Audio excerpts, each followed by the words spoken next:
Bienvenue sur Harmonie énergétique, le podcast qui te révèle tout sur les secrets des soins énergétiques et dans lequel tu trouveras des petites clés pour te sentir plus serein ou sereine. Ici, tu plongeras dans le monde des énergies, des ressentis et de l'invisible. On ouvre une porte qui permet de mieux nous comprendre ainsi que tout ce qui nous entoure. À travers ce podcast, je te propose un voyage intérieur, des témoignages et papotages avec des invités experts bien-être, des recommandations lecture et je te donne quelques astuces que tu pourras mettre en place facilement dans ton quotidien afin de retrouver l'harmonie en toi et chez toi. Bonne écoute!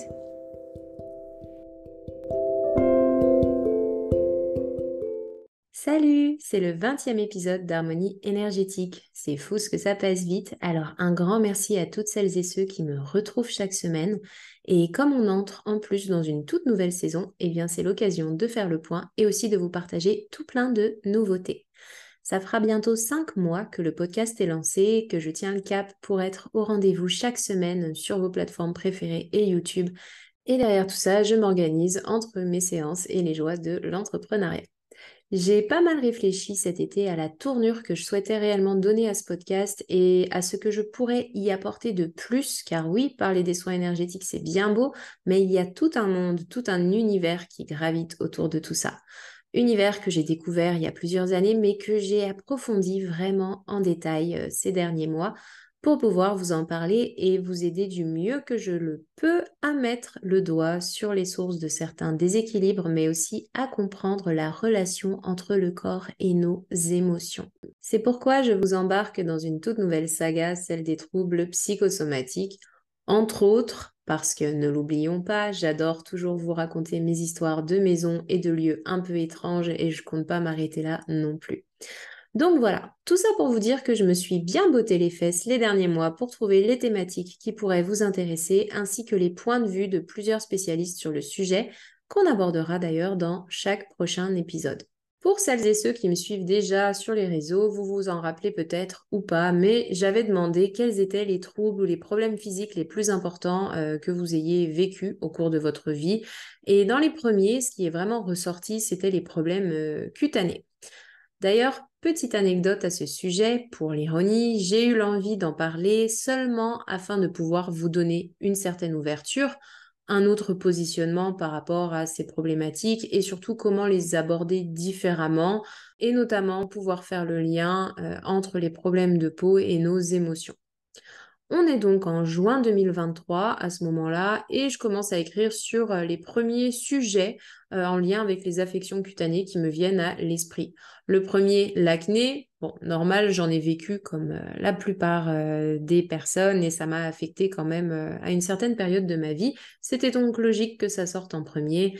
L'eczéma, j'en ai eu énormément en étant petite et qui réapparaît d'ailleurs à certaines périodes de ma vie. Et pour finir, la dermatite. La dermatite, j'ai aucune idée pourquoi ça m'est venu en tête. J'en ai jamais eu et j'y connaissais pas grand-chose, mais je me suis dit, bon, bah écoute, écris-le, tu feras des recherches dessus et peut-être que ça pourra aider quelqu'un. Je suis donc en vacances à ce moment-là où je prends le temps d'écrire mes scripts pour mes prochains podcasts et là, des petites démangeaisons reviennent au creux de mes bras et sur mes paupières. Bizarre, c'est à ces emplacements-là que j'ai déjà eu de l'eczéma. Je me dis, ok, peut-être une petite réaction allergique, c'était vraiment minime et loin de me déranger vraiment. Quelques semaines après, ça revient un peu plus et cette fois c'est direction pharmacie et puis ça se calme. Vers fin août, je me réveille un beau matin, la paupière tellement enflée que j'arrive à peine à ouvrir l'œil. Petite mise en contexte, je suis en Italie à ce moment-là, en pleine période de vacances et les dermatos, ça ne court pas les rues. La première option, c'est donc les urgences. À ce stade-là, plus le choix, c'est cortisone, piqûre d'antihistaminique et en attendant que ça passe. En discutant avec le médecin, elle finit par me dire que c'est pas que de l'eczéma sur mes yeux, mais aussi une bonne dermatite. Ironie du sort, c'est carrément comme si l'univers me disait, tiens, t'avais envie de parler des dermatites, ben on va te montrer ce que ça fait, ça t'aidera.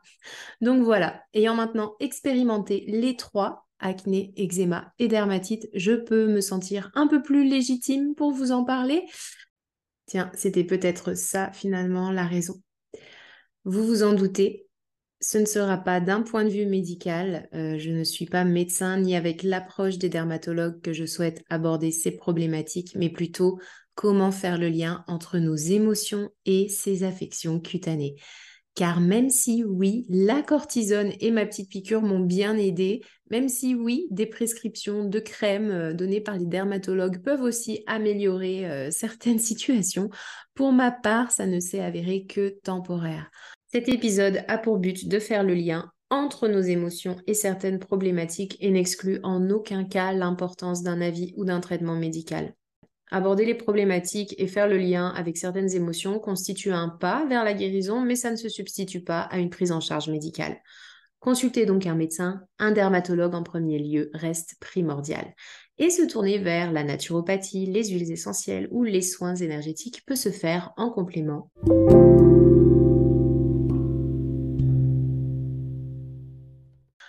On ne peut pas aborder directement les problèmes cutanés sans se pencher sur cet organe le plus étendu de notre corps, la peau. Premier filtre entre ce que nous sommes et ce que nous souhaitons parfois laisser paraître. Que se passe-t-il lorsque c'est elle qui parle pour vous, vous envoie des signes et cherche à vous faire prendre conscience de toutes ces émotions enfouies au plus profond? Les affections cutanées touchent plus d'un tiers des Français, dont les principales sont l'acné, l'eczéma, le psoriasis, les dermatites et le vitiligo. Alors, que cherche-t-elle vraiment à nous faire comprendre?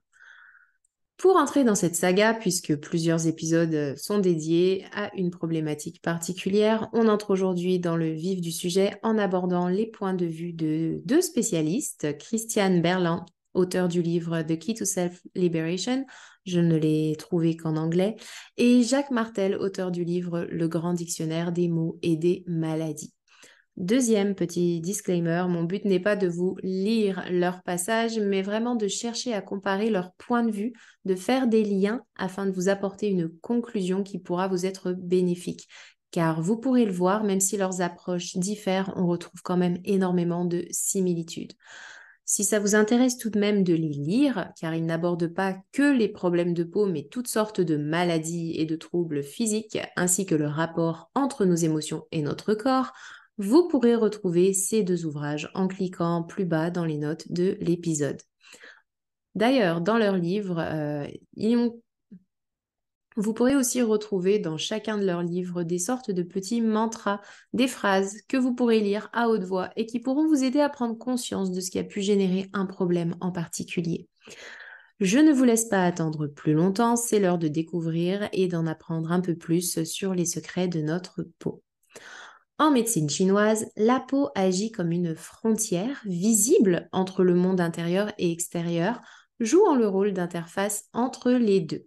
Les points d'acupuncture et les zones réflexes à la surface de la peau établissent des connexions entre l'intérieur et l'extérieur du corps.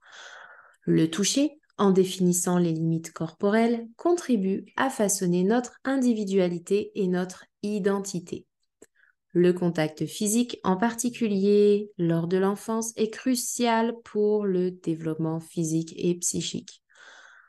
La peau est liée à l'énergie des poumons, du gros intestin et du sang. Les poumons et la peau sont en constante interaction avec l'extérieur et influencés par la qualité de l'air et de notre environnement.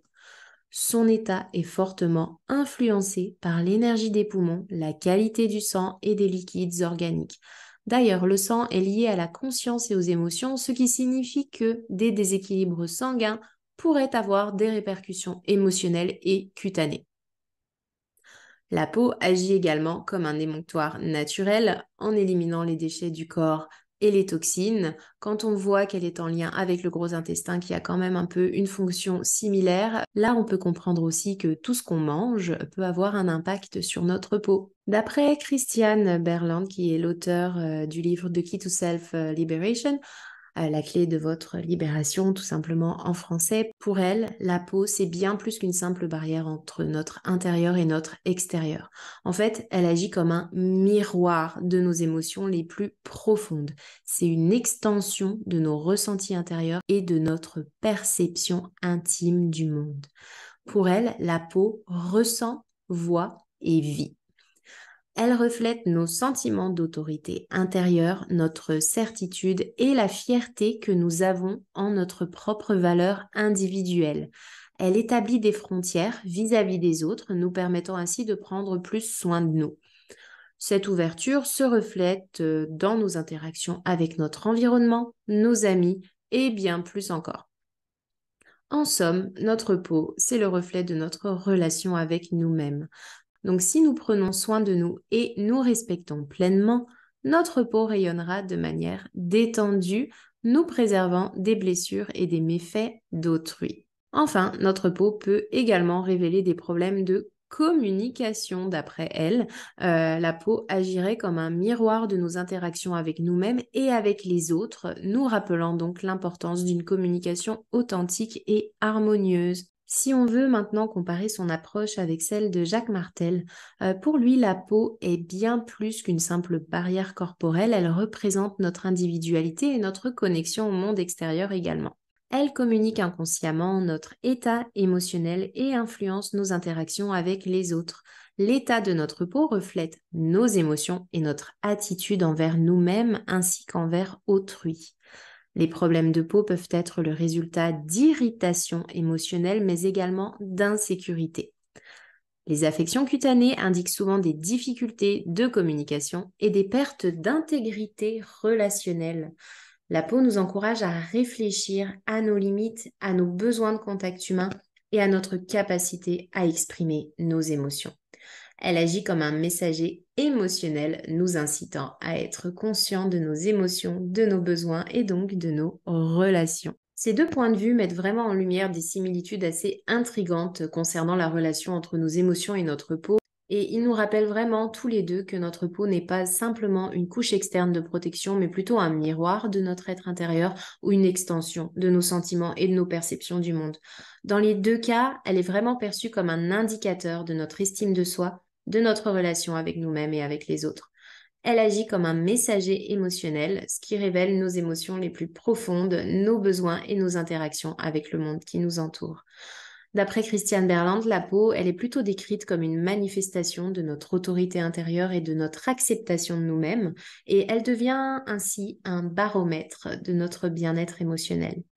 Jacques Martel, quant à lui, il met plutôt l'accent sur les problèmes de communication et de relations, et il souligne comment notre peau réagit aux tensions émotionnelles et comment elle exprime nos besoins de contact humain et d'affection. Ça devient également, d'après lui, un indicateur de la qualité de nos relations avec le monde extérieur. En conclusion, ces deux points de vue, ils convergent vers une idée centrale, c'est celle que notre peau est donc le reflet direct de nos émotions, de notre estime de soi et de notre relation avec les autres.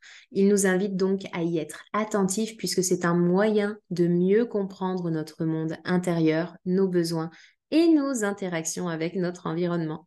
En somme, il souligne l'importance de la connexion entre notre bien-être émotionnel et la santé de notre peau.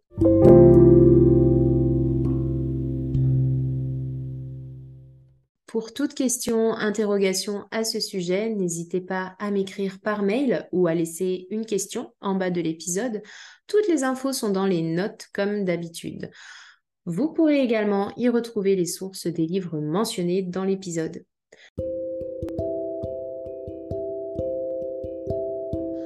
Je vous remercie infiniment de votre écoute et je vous dis à mercredi prochain. En attendant, n'hésitez pas à venir me rejoindre sur les réseaux sociaux. Tous les liens sont en description de cet épisode. Je vous dis à très vite et prenez soin de vous.